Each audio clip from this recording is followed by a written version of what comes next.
नमस्कार दोस्तों, स्वागत है आपका आपके अपने news channel Jharkhand news network में। आइए जानते हैं आज की 25 मुख्य बड़ी खबरों को। रांची के सुखदेव नगर सब्जी मंडी में लगी आग, मची अफरा तफरी। राजधानी में बुधवार की सुबह बड़ी घटना हो गई है। रांची के सुखदेव नगर थाना क्षेत्र के सब्जी मंडी में आग लग गई है, जिससे आसपास के इलाकों में अफरा तफरी मच गई है। फिलहाल अग्निशमन विभाग आग बुझाने का प्रयास कर रहा है। आग कैसे लगी इसकी अभी तक कोई स्पष्ट जानकारी नहीं मिल सकी है। जानकारी के मुताबिक रांची के सुखदेव नगर स्थित सब्जी मंडी में उस वक्त आग लग गई जब कुछ लोग सब्जी खरीदने के लिए मार्केट गए थे, जिससे कुछ ही देर के लिए बाजार में अफरा तफरी का माहौल बन गया। बताया जाता है कि आग सबसे पहले सब्जी बॉक्स और रैकेट में लगी और देखते ही देखते आग की लपटें पूरी तरफ फैल गई। आग इतनी भयानक थी कि कोई पानी नहीं डाल पा रहा था। थोड़ी देर बाद स्थानीय लोगों ने इसकी सूचना पुलिस और अग्निशमन विभाग को दी। आग लगने की सूचना पर अग्निशमन विभाग तुरंत मौके पर पहुंची और आग पर काबू पाने का प्रयास करने लगी। सब्जी कारोबारियों की माने तो उन्हें लाखों का नुकसान हुआ है। वहीं कई लोगों ने अंदेशा जताया है कि नशेड़ियों की वजह से आग लगी है, क्योंकि शाम होते ही यहाँ नशेड़ियों का जमावड़ा लग जाता है। 67 से 70 सीट पर चुनाव लड़ेगी भाजपा। आज जारी हो सकती है प्रत्याशियों की पहली लिस्ट। झारखंड विधानसभा चुनाव के लिए बुधवार 16 अक्टूबर को भारतीय जनता पार्टी के प्रत्याशियों की पहली सूची जारी हो सकती है। विधानसभा चुनाव की तारीखों की घोषणा के बाद नई दिल्ली में मंगलवार की रात को प्रत्याशियों के नाम पर मंथन हुआ। प्रदेश के शीर्ष नेताओं की बैठक के बाद केंद्रीय चुनाव समिति ने संभावित प्रत्याशियों के नाम पर विस्तार से चर्चा की। इससे पहले दिन भर भाजपा में बैठकों का दौर चला। दिन भर चली बैठकों के बाद प्रदेश के शीर्ष नेताओं की ओर से विधानसभावार प्रत्याशियों के नाम का शॉर्टलिस्ट किया गया। देर शाम इस सूची में शामिल प्रत्याशियों के नाम पर केंद्रीय चुनाव समिति ने मंथन किया। पहली सूची में वैसी विधानसभा सीटों के नाम की घोषणा की जा सकती है जिसमें प्रत्याशियों को लेकर कोई विरोध नहीं है। झारखंड विधानसभा की वैसी सीटें जिस पर एक से अधिक दावेदार है, उस सीटों पर पार्टी की ओर से कराए गए सर्वे के आधार पर बनाकर प्रत्याशियों के नाम तय किए जाएंगे। केंद्रीय चुनाव समिति की बैठक में प्रधानमंत्री नरेंद्र मोदी, गृह मंत्री अमित शाह, भाजपा के राष्ट्रीय अध्यक्ष जेपी नड्डा के अलावा प्रदेश भाजपा अध्यक्ष बाबूलाल मरांडी, नेता प्रतिपक्ष अमर बाउरी, झारखंड विधानसभा चुनाव प्रभारी व केंद्रीय मंत्री शिवराज सिंह चौहान, सह प्रभारी व असम के मुख्यमंत्री हिमंता बिस्वा शर्मा, केंद्रीय मंत्री अन्नपूर्णा देवी, केंद्रीय रक्षा राज्य मंत्री संजय सेठ, पूर्व केंद्रीय मंत्री अर्जुन मुंडा मौजूद थे। झारखंड में विधानसभा चुनाव के चुनाव 2 चरणों में होंगे। 13 और 20 नवंबर को वोटिंग होगी। इसके लिए सभी राजनीतिक दलों ने तैयारी कर ली है। पार्टी चुनाव दंगल के लिए गठबंधन का खाका तैयार कर लिया है। प्रत्याशियों के नाम फाइनल करने में जुटी हुई है। पहले चरण के लिए 18 नवंबर से ही नामांकन की प्रक्रिया शुरू होगी। एनडीए और इंडिया गठबंधन में सीट शेयरिंग अंतिम दौर में है। 5 सालों में ऐसी बदली झारखंड की 25% सीटों पर तस्वीर। 6 उपचुनाव, 2 पूर्व सीएम ने पाला बदला। 5 वर्षों 2019 से 24 में राज्य की 25% विधानसभा सीटों की तस्वीर बदल गई है। 81 विधानसभा सीटों में करीब 22 सीटों पर विधायक बदल गए हैं। कुछ सीटों में जीतने वाले विधायक सांसद बन गए, वहीं कई सीटों में जीतने वाले विधायक पार्टी छोड़कर दूसरे दल में शामिल हो गए हैं।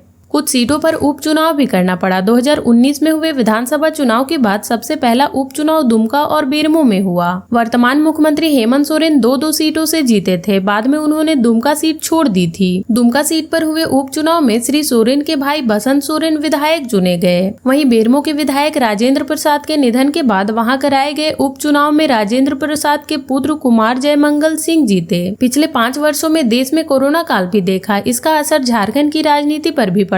डुमरी के विधायक जगन्नाथ महतो और मधुपुर के विधायक हाजी हुसैन अंसारी कोरोना की चपेट में आ गए। लंबे इलाज के बाद दोनों का निधन हो गया। सरकार ने डुमरी विधायक जगन्नाथ महतो की पत्नी बेबी देवी और हाजी हुसैन अंसारी के बेटे हफीजुल हसन को मंत्री बना दिया। बाद में कराए गए उपचुनाव में हफीजुल मधुपुर और बेबी देवी डुमरी सीट से जीत गए। इस दौरान रामगढ़ से जीतने वाली कांग्रेस की विधायक ममता देवी को एक मामले में सजा हो गई। इससे उनकी विधायकी चली गई। इस कारण वहां कराए गए उपचुनाव में आजसू की सुनीता चौधरी जीत गयी। 5 सालों में कुछ 6 सीटों पर उपचुनाव कराया गया। मांडर से चुनाव जीतने वाले मधु तिर्की को भी एक मामले में सजा हो गई। इस कारण वहां उपचुनाव करना पड़ा। इसमें उनकी बेटी शिल्पी नेहा तिर्की विधायक बनी। हुंड्रू फॉल के पास सेल्फी ले रहा बंगाल का युवक स्वर्णरेखा नदी में डूबा।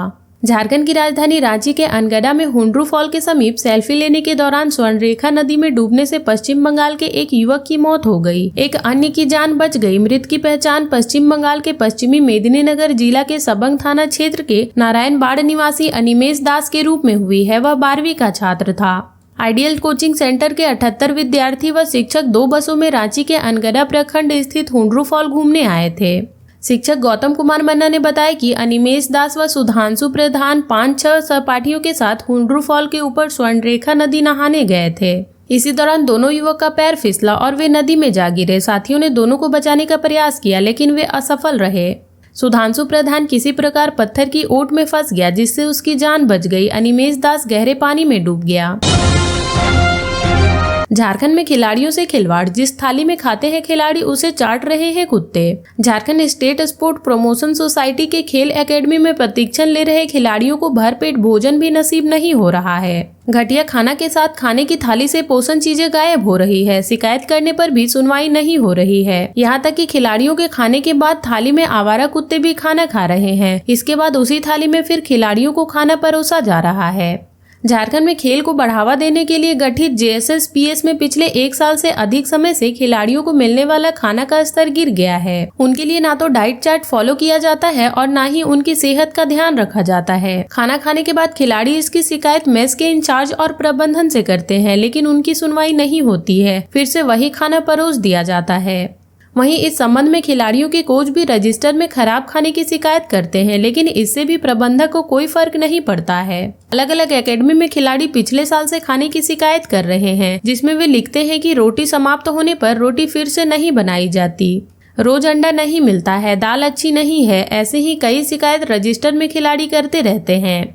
बेहतर खाना नहीं मिलने के कारण खिलाड़ियों को अभ्यास में समस्या आ रही है। पलामू के विश्रामपुर विधानसभा के विधायक प्रत्याशी की गाड़ी दुर्घटनाग्रस्त, ड्राइवर की मौत। पलामू के विश्रामपुर विधानसभा के प्रत्याशी सह OBC एकता अधिकार मंच के केंद्रीय अध्यक्ष ब्रह्मदेव प्रसाद की गाड़ी दुर्घटनाग्रस्त हो गई जिसमें वे गंभीर रूप से घायल हो गए जबकि उनका ड्राइवर विजय शर्मा ने मौके पर ही दम तोड़ दिया। घटना मंगलवार देर रात गया जिले के बाराचट्टी थाना क्षेत्र की है। ब्रह्मदेव प्रसाद की स्थिति नाजुक बताई जा रही है। जानकारी के मुताबिक ब्रह्मदेव प्रसाद उर्फ BD प्रसाद अपने एक साथी मनोज ठाकुर और उनका ड्राइवर विजय शर्मा मंगलवार की रात रांची से गया के लिए निकले थे। इस दौरान रात के 1 बजे उनकी कार को एक ट्रक ने जोरदार टक्कर मार दी जिससे कार चालक की मौके पर ही मौत हो गई जबकि ब्रह्मदेव प्रसाद और उनके साथी मनोज ठाकुर गंभीर रूप से घायल हो गए हैं। टक्कर इतनी जोरदार थी कि उनकी गाड़ी के परखच्चे उड़ गए हैं। घटना के बाद स्थानीय लोगों ने उसे आनन फानन में रांची के रिम्स अस्पताल ले गए जहां चिकित्सकों ने उनकी गंभीर स्थिति को देखते हुए पटना रेफर कर दिया जहां दोनों घायलों की स्थिति नाजुक बताई जा रही है। परिजनों का रो रो कर बुरा हाल है। पुलिस मौके पर पहुंचकर मामले की छानबीन कर रही है। मृतक के शव को पोस्टमार्टम के लिए भेज दिया गया है। उनके समर्थक विश्रामपुर के प्रत्याशी BD प्रसाद के शीघ्र स्वस्थ होने की कामना कर रहे हैं।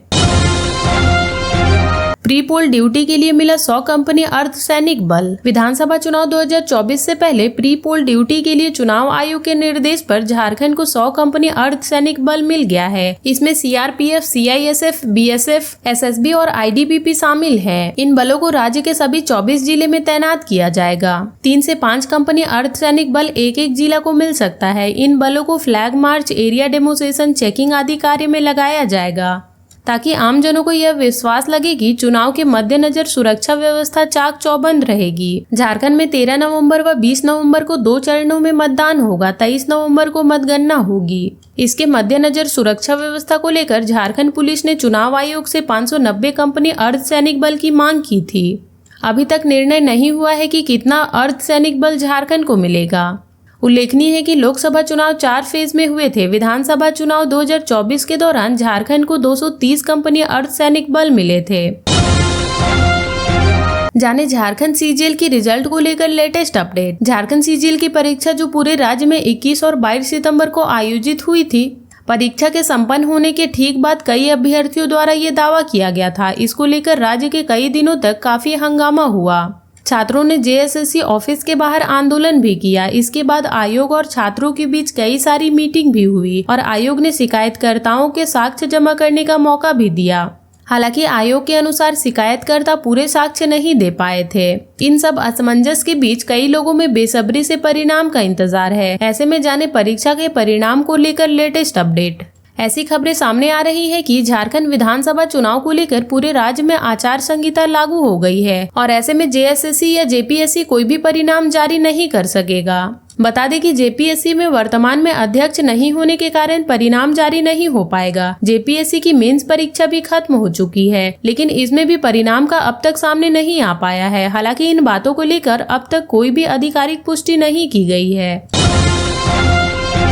रांची, खूंटी, तोरपा और तमाड़ में 13 को मतदान खिजरी और सिल्ली में 20 नवंबर को पड़ेंगे वोट। झारखंड की 81 और महाराष्ट्र की 288 विधानसभा सीटों के लिए चुनाव की तारीखों का निर्वाचन आयोग ने मंगलवार को ऐलान कर दिया है। इसके साथ ही दोनों राज्यों में आदर्श चुनाव आचार संहिता लागू हो गई है। मुख्य निर्वाचन आयोग राजीव कुमार ने नई दिल्ली में एक संवाददाता सम्मेलन में बताया कि झारखंड में 13 और 20 नवंबर को 2 चरणों में वोटिंग होगी। मतगणना 23 नवंबर को होगी। झारखंड में पिछली बार यानी 2019 में 5 चरणों में मतदान हुए थे। झारखंड विधानसभा का कार्यकाल 5 जनवरी 2025 को समाप्त हो रहा है। चुनाव आयोग द्वारा घोषित कार्यक्रम के मुताबिक फेज 1 में राज्य में 43 सीटों पर 13 नवम्बर को मतदान होगा। वहीं फेज 2 में 38 विधानसभा सीटों पर 20 नवंबर को मतदान होगा। इधर रांची में राज्य निर्वाचन पदाधिकारी के रवि कुमार ने प्रेस कॉन्फ्रेंस कर बताया कि झारखंड में चुनाव की तैयारी पूरी कर ली गई है। सभी चुनाव पदाधिकारियों को प्रशिक्षण कार्यक्रम पूरा कर लिया गया है। सभी जिलों में मतदान कर्मियों के ट्रेनिंग की तारीखें भी तय कर ली गई है। उन्होंने कहा कि बूथों पर सुरक्षा कारणों से सूर्यास्त से 1 घंटा पहले मतदान कराने का निर्णय लिया गया है। सभी जगह पर लोकसभा चुनाव की तर्ज पर सुबह 7 बजे से शाम 5 बजे तक मतदान कराया जाएगा। क्रिटिकल और नॉन क्रिटिकल बूथों के आधार पर फोर्स की प्रतिनियुक्ति की जाएगी।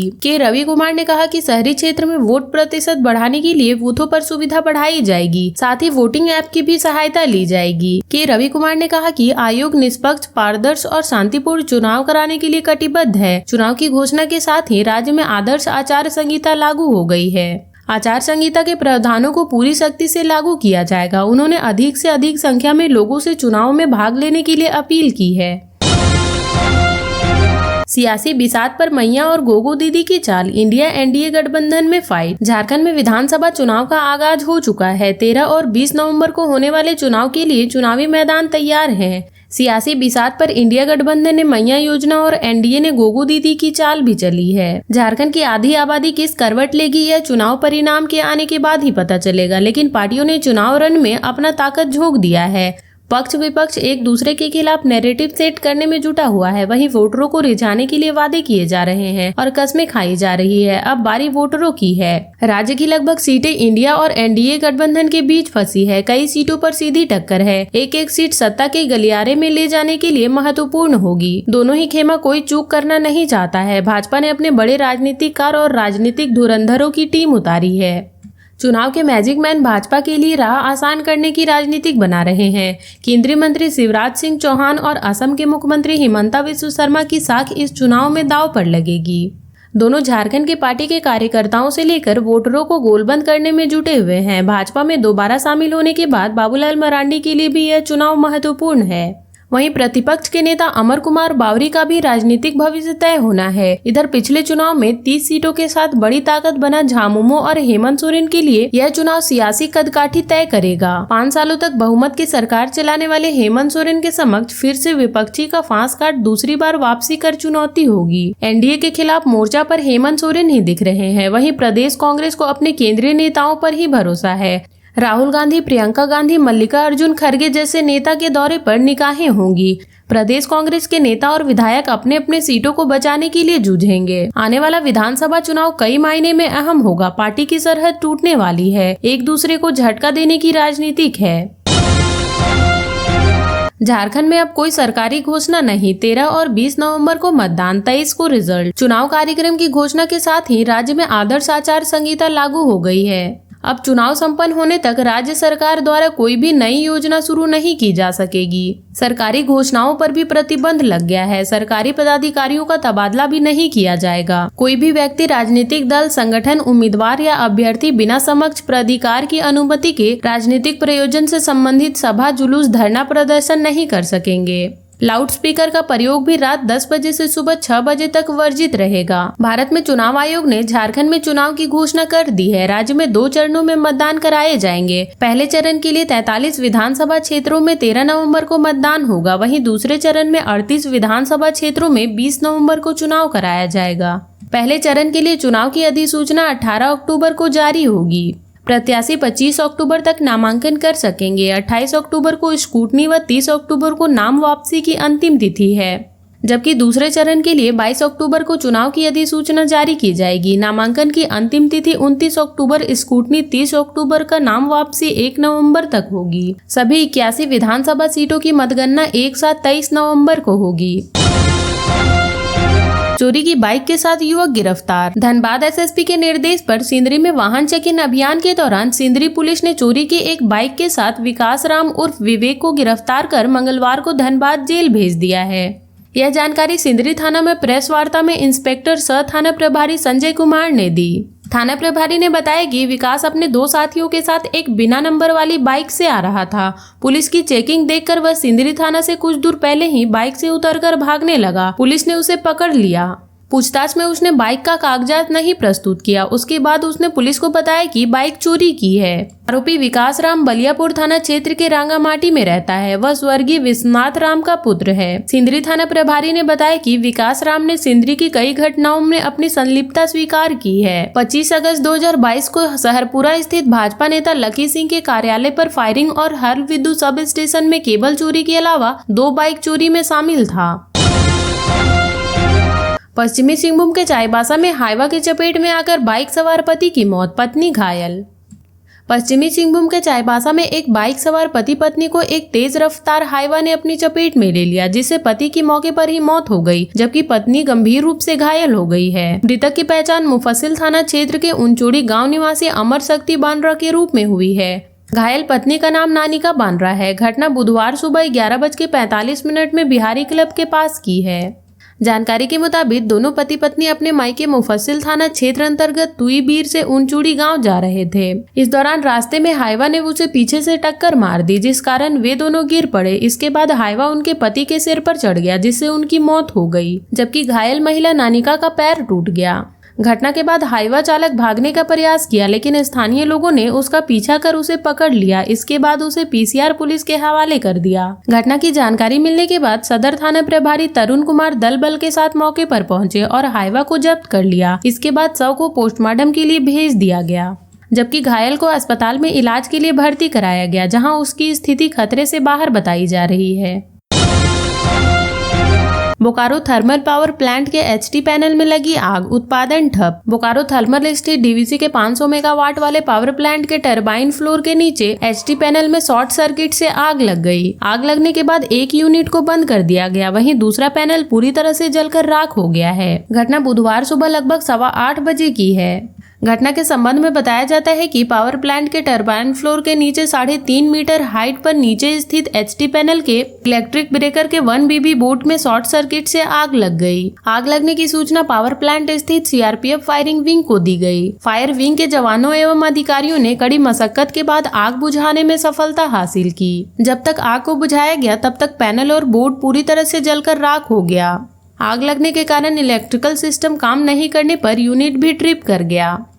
घटना के समय यूनिट से लगभग 350 मेगावाट बिजली का उत्पादन हो रहा था।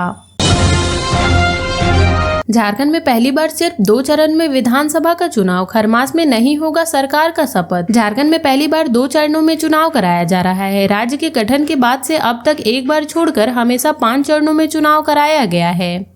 साल 2005 में 3 चरणों 3 फरवरी, 15 फरवरी और 23 फरवरी को मतदान हुआ था। वर्ष 2009 में 5 चरण में 25 नवंबर, 2 दिसंबर, 8 दिसंबर, 12 दिसंबर और 18 दिसंबर को चुनाव हुआ था। वर्ष 2014 और 19 में भी 5 चरणों में चुनाव हुआ था। इस बार चुनाव आयोग ने 13 नवंबर और 20 नवंबर को केवल 2 चरणों में चुनाव करने का निर्णय लिया है। झारखंड में अमूमन चुनाव 15 दिसंबर के बाद संपन्न होता है। 15 दिसंबर से लेकर 14 जनवरी तक खरमास होता है। इस कारण गठित होने वाली सरकार को इसी बीच शपथ लेना पड़ता है। लेकिन इस बार जबकि नई सरकार बनेगी तो खरमास जैसी कोई बात नहीं होगी। और अब तक के लिए इतना ही। ऐसे ही वीडियोस के लिए लाइक, शेयर एंड सब्सक्राइब करें और जुड़े रहे झारखंड न्यूज नेटवर्क से।